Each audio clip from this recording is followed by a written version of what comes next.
Your microphone EQ look like this, don't it? Stop it. You're doing it wrong. Let's go.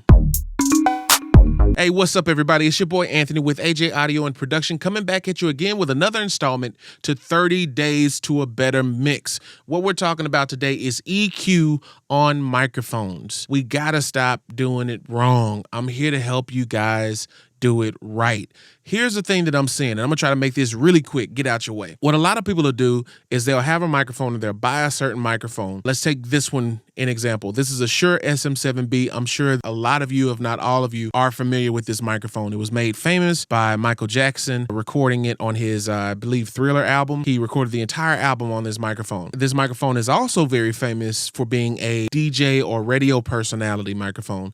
Has a really nice, warm, rich lower end, has a lot of full body to it, all that good stuff. That's two completely different sides of the spectrum of what this mic can do. And the reason that a lot of professionals buy this mic, and this is kind of like a standard microphone to have in your studio collection, is that it's such a versatile microphone when it comes to lead vocals, rap vocals, voiceover work, DJ work, all because of the characteristics of this microphone and the way it sounds. So where people run into issues a lot of times with their EQ is they'll know the characteristics of the microphone, and then they'll start trying to EQ that mic by the characteristics of the microphone. What I learned from an engineer years back, I was putting EQ on the microphone, trying to adjust and things like that, and he told me to stop right where I was in my place. Like, why are you doing that? And of course, my answer was, well, this is a really bright mic, so you want to turn the brights down or the highs down so it's not so bright and piercing and blah, blah, blah, blah, blah. And what he explained to me made so much sense. People buy microphones for the characteristics and the EQ that the microphone has. This mic has a certain frequency response of which you purchased this microphone for because it's able to produce that frequency response. When you start going in and chopping up all of the EQ on the microphone, then you're basically killing the mic that you paid so much money for. There's microphones out there that'll run you upwards of $5,000, and one of the worst things you can do is start using that microphone, and the first thing you go to is an EQ and start cutting and boosting stuff, because you'll make that $5,000 microphone sound like a $30 microphone in less than 10 seconds if you do it wrong. So let's get into the session right quick, and we'll talk about how to do it right and how to just respect your mic, man. You ain't got to chop it up. Understand what your mic brings to the table and then accentuate that by EQing the vocal, not the microphone. You want a warmer voice or a warmer vocal? You may want to go with a warmer microphone. You want a brighter vocal? You may want to go with a brighter microphone. Each microphone is completely different, and they have their own way, their own sound. You know what? Hold on. Give me 1 second.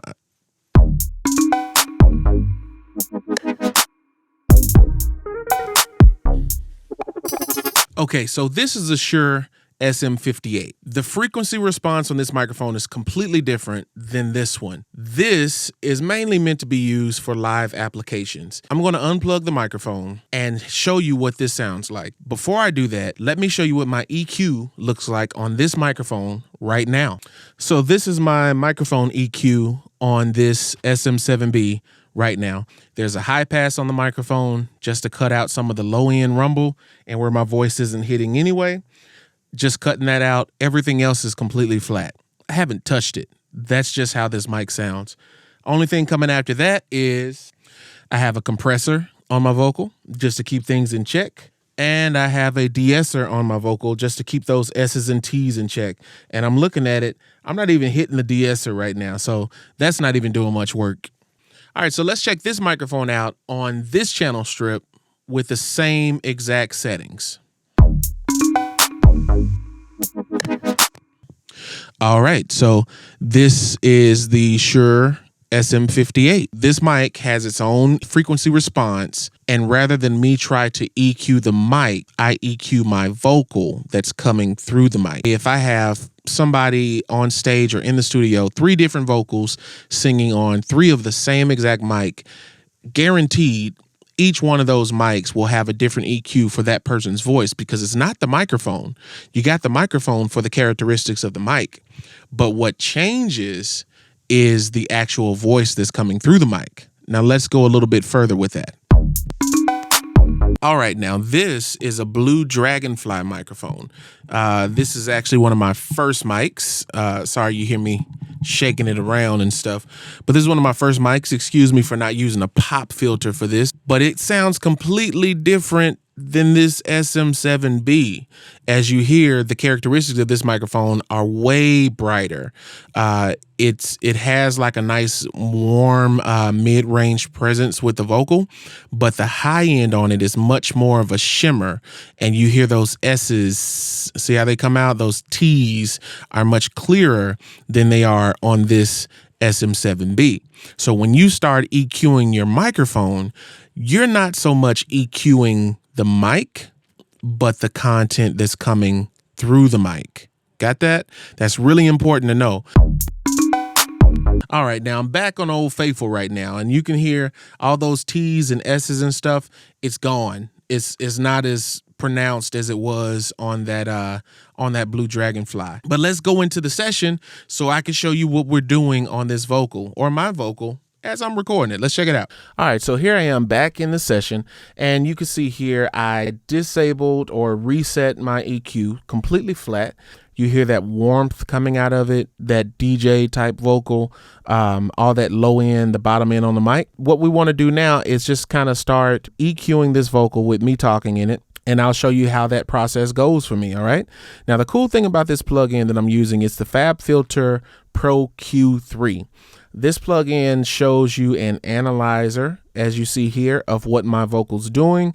You see down here, I don't have much information. That's all the low end. You see up here at the top, I don't have much information coming in on my vocal. All this stuff down here is just kind of mud and just room frequencies and stuff like that. Same thing up here on this top end. Nothing that I want to use in the recording or for my vocal, so I can go ahead and cut those out. Right here, I'm just going to add a point. I'll set that to low cut. You hear on my vocal right now, before I even do that, my hard P's, you hear them cutting through on the mic. So if I roll that up, let's say around that 120 range, is not as aggressive as it was before. It softens that up. So that's a high pass or a low cut. Either one, same thing. Same thing on this top end. Nothing really happening here in my vocal from around 12K and on up. Nothing really happening with my vocal. So I'm going to add another point right here, right? On this point, I'm going to place a high cut. I just need to change the octave on there. One sec. Let me switch that to 36. There we go. That's a little better. 48. That's cool. So I'm going to take that to 48, and I'm going to just bring my clarity back into the vocal. So now you see there, I roll that up a little bit. Takes off the high end or that high shelf up here where I don't have vocals going anyway. I can probably roll that down a little more. So I don't have anything going up this way, and I'm just kind of rolling off any of the air in the room that I don't need, right? So the next thing I want to do is looking at this frequency and just listening to it.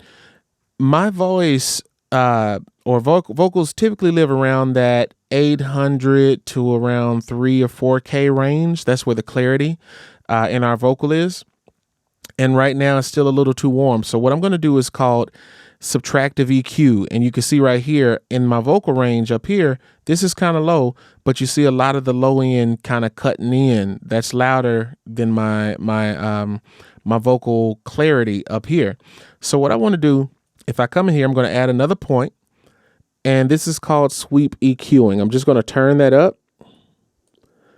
I'm going to bring the Q down or bring it up a little bit to, there we go, make it a little smaller. And now I'm just going to sweep in these frequencies and find where those irritating frequencies are, where it sounds boxy. You hear that? It gets boxy right in there, and that's what we don't want. So I'm going to go ahead and bring that down. Don't need that frequency in my mix, right? So I bring that down on the vocal. Then I'm going to do another one because I do believe there's another one in there somewhere. I'm going to gain that up, and I'm just going to start sweeping around in that range too. 1, 2, 2, 2. Yep. I believe that's it right there. There we go. Hear that whistle?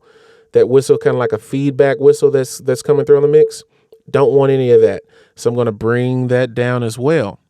Now, the cooler thing on this plugin is outside of being able to cut frequencies, I can also compress those frequencies directly from within the plugin. So say, for instance, this frequency here in that, where am I? What is this? That's 440. That's low mids on a vocal right there. So say I didn't want to just cut that completely out. I can actually compress this by just pulling this down, and it'll actually just start ducking that frequency for me so that it keeps the frequency in there, but it's not so harsh, and it just kind of compresses it and brings it down a little bit for this vocal. So cool thing on this plugin if you're ever interested in upgrading or getting this. So I'm going to bring it down, compress it a little bit. I like it.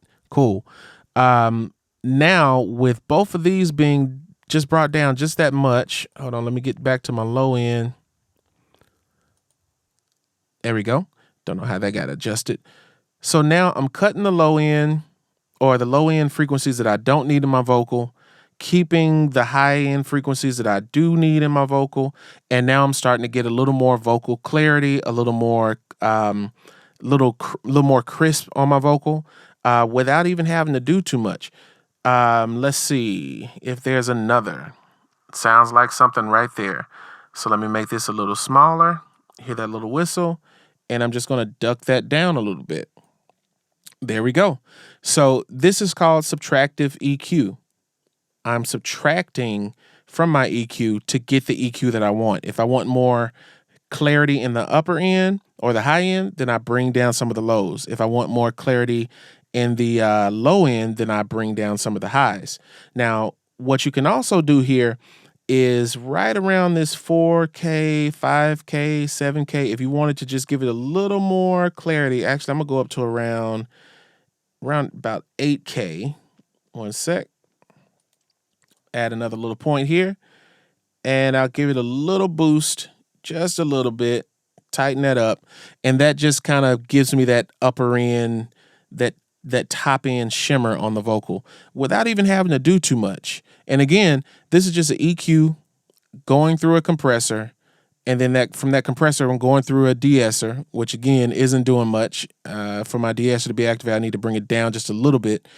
2. There's my de-esser kicking in. That's all on this vocal, man. So I really hope that y'all find something in here makes it a little more clear, a little more plain for you when you start EQing your vocals. It's not always about turning up stuff. And right there's another one. And I don't know if y'all saw that. Let me go back. With this plugin, it's so easy to see where your problem frequencies are. I was just looking in this range right here, and I could just tell that there was some nasty stuff in here on my vocal. So just by turning that up, you hear it. That's where the gross stuff is. And I just bring it down just a little bit, and it gives me a more natural sound to my vocal. If I want a little more low end, I can roll that bottom end off a little bit, bring it back in. And you got a nice, rich, warm vocal for voiceovers or for singing if you want to do that. I'm not going to sing now in this video. I know y'all are tired of hearing me sing for a little bit, but that's how you do it, all right? All right, so I think that's about where I'm going to end this video today. I hope you guys found something good on this video on how to EQ that vocal properly and make sure that you're not chopping up your microphone and destroying the sound of your expensive microphone. I encourage you to begin to look at microphones, begin to look at frequency charts, and purchase your mics based on the quality or the frequency range of the microphone, rather than buying an expensive mic and then chopping it to bits to try to make it sound like you want it to sound in the mix. If you want a warmer mic, purchase a warmer mic. If you want a mic that's brighter, purchase a mic that's a little bit brighter. If you're on a budget and you just need a mic that can do kind of a wide range of things, look into the Slate VMS microphone. I actually own that myself, and with that microphone, it emulates like 10 or 15 of the higher end microphones. You can buy that mic, I think, used on eBay for as little as $600, maybe $700. I have it myself again. But in the software for that microphone, you just download the software, put in the plug-in, and you can literally tell it what microphone that you want it to emulate, and then boom, your microphone now sounds like that mic with that characteristic. That way you can spend more time mixing and less time trying to EQ that microphone. All right, so I hope you guys appreciate this. I hope you guys enjoyed the video. Make sure you like, comment, subscribe, hit the notification bell icon so that you can be notified whenever I release new content on this channel. And thanks again for tuning in. Peace.